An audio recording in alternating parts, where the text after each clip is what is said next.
Forte d'une expérience de 30 ans dans la formation et l'expertise en télécommunications et technologies de l'information et de la communication, l'École supérieure multinationale des télécommunications est devenue en l'espace de 3 décennies un véritable creuset d'excellence dans la sous-région.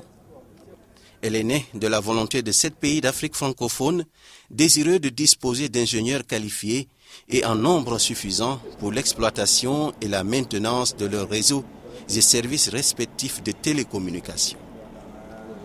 Quand je prenais la direction de cette école, il n'y avait que l'EMT de Rufisque, ce qu'on appelait l'École multinationale de télécommunications de Rufisque.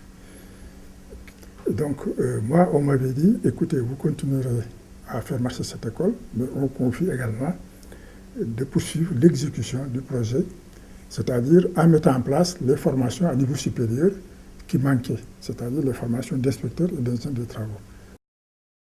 Auparavant, l'École multinationale des télécommunications, EMT de Rufisque, a formé pendant 14 ans des contrôleurs dans différentes spécialités des télécommunications. Nous sommes restés pendant 4 ans, et pendant 4 ans, nous avons eu à former 400 contrôleurs à travers les pays qui sont membres de l'École multinationale. C'est l'Afrique de l'Ouest, plus des pays de l'Afrique centrale et des pays associés. Pays associés, vous avez le Comores, les Cap-Verts, ainsi de suite. En effet, l'EMT jouait un rôle majeur dans le développement des télécommunications dans la sous-région. Après 14 ans d'existence, face à la difficulté de maintenir et de renouveler des équipements coûteux et nécessaires à la formation des contrôleurs, les membres de l'EMT vont décider sa liquidation au profit de l'ESMT en novembre 1987. Il fallait à l'époque que la Sonatel contribue de façon significative à la construction de l'École supérieure multinationale de télécommunications. Parce qu'à l'époque, on comptait beaucoup plus sur les contributions de l'État. Mais nous avons pris le relais de l'État et nous avons engagé les ressources de la Sonatel pour construire cette école. L'ESMT, une institution multinationale, voit donc le jour en 1981 par la volonté de 7 pays d'Afrique de l'Ouest, dont le Bénin, le Burkina Faso, le Mali, la Mauritanie, le Niger, le Sénégal et le Togo, avec l'appui du PNUD, de l'UIT et des coopérations françaises, suisses et canadiennes. La Guinée-Conakry rejoint les membres fondateurs en 1998.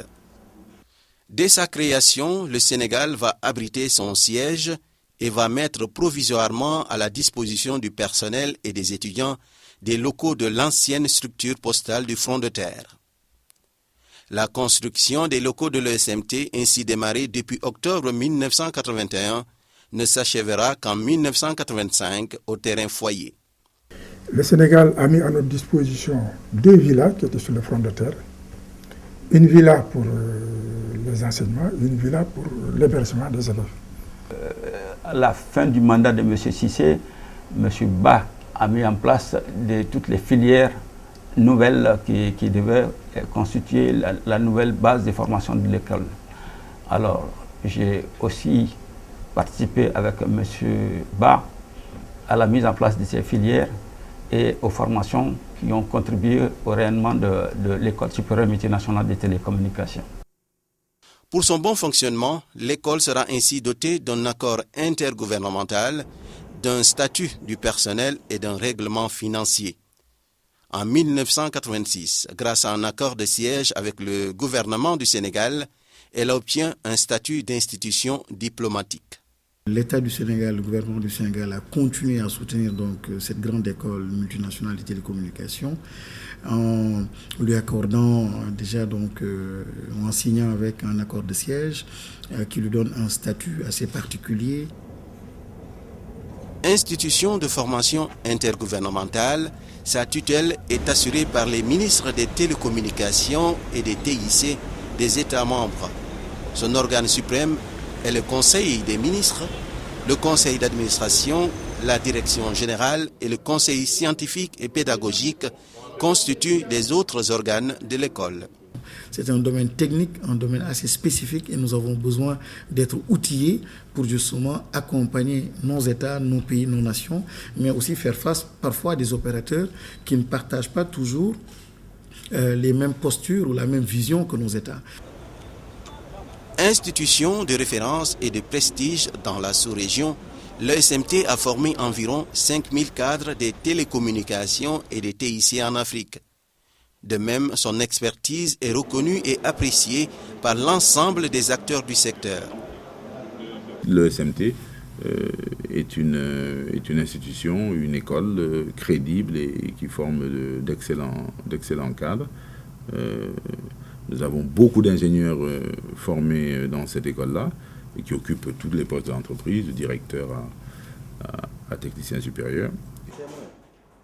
Cette situation de performance de l'école lui confère en 2000 le privilège d'être placé au niveau mondial parmi les 6 centres d'excellence de l'Union internationale des télécommunications et reconnu aussi comme centre d'excellence de l'Union économique et monétaire ouest-africaine depuis 2005.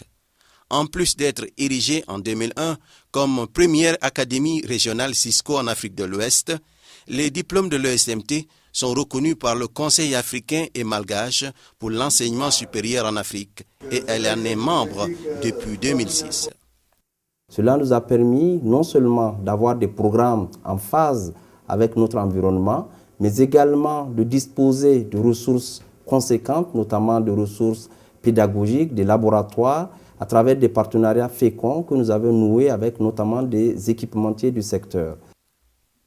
Consciente des différentes mutations qui s'opèrent dans le secteur des télécommunications au milieu des années 90, l'école mène dès 1995 une réflexion sur les objectifs à assigner, les produits et services, le statut et le modèle organisationnel à envisager.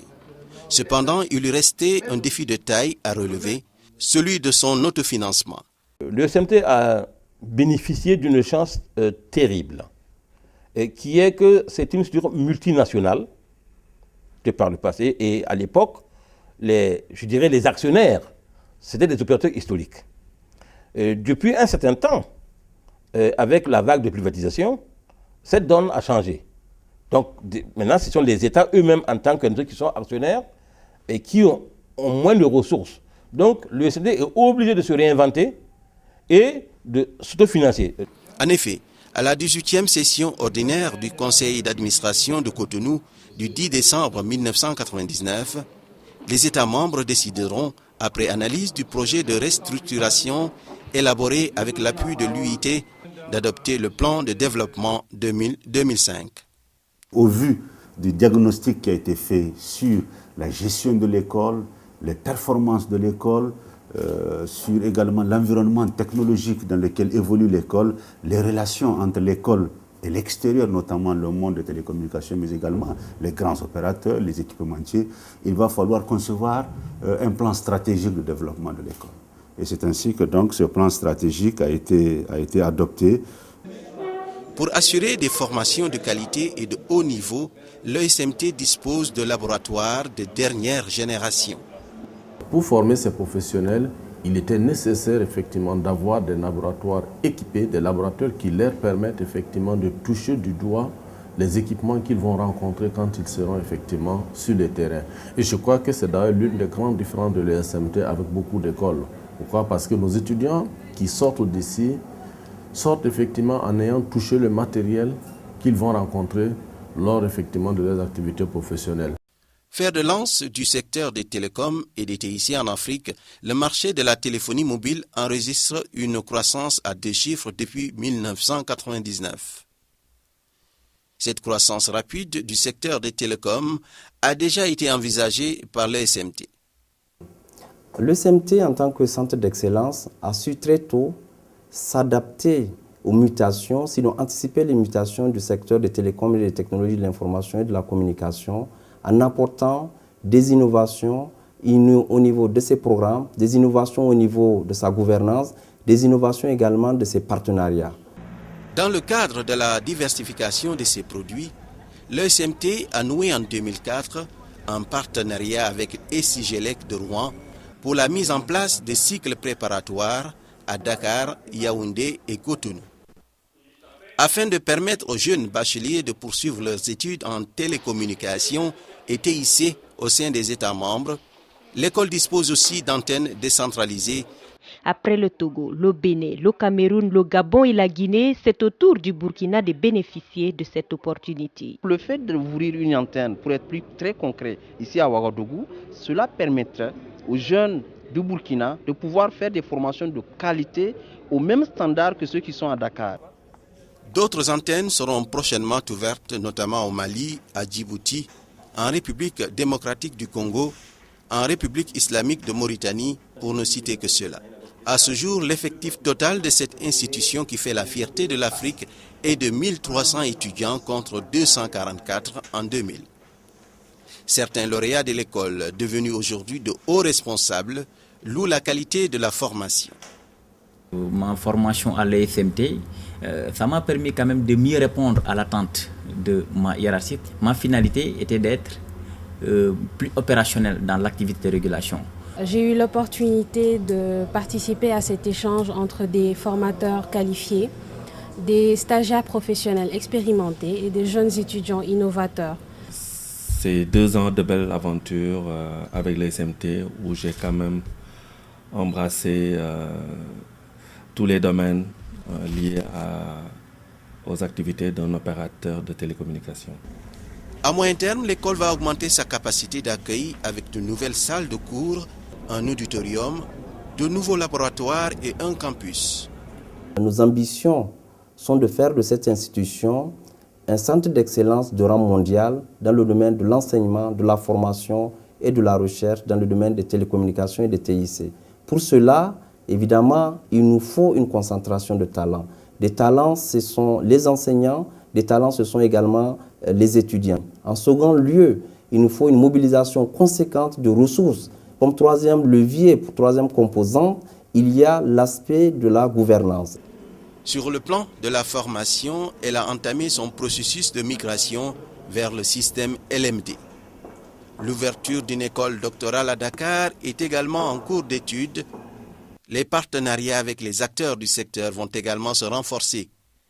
Compte tenu de la contribution significative des télécoms et TIC au développement économique et social de l'Afrique, l'ESMT entend consolider son positionnement dans l'expertise, le conseil et la recherche à l'échelle du continent.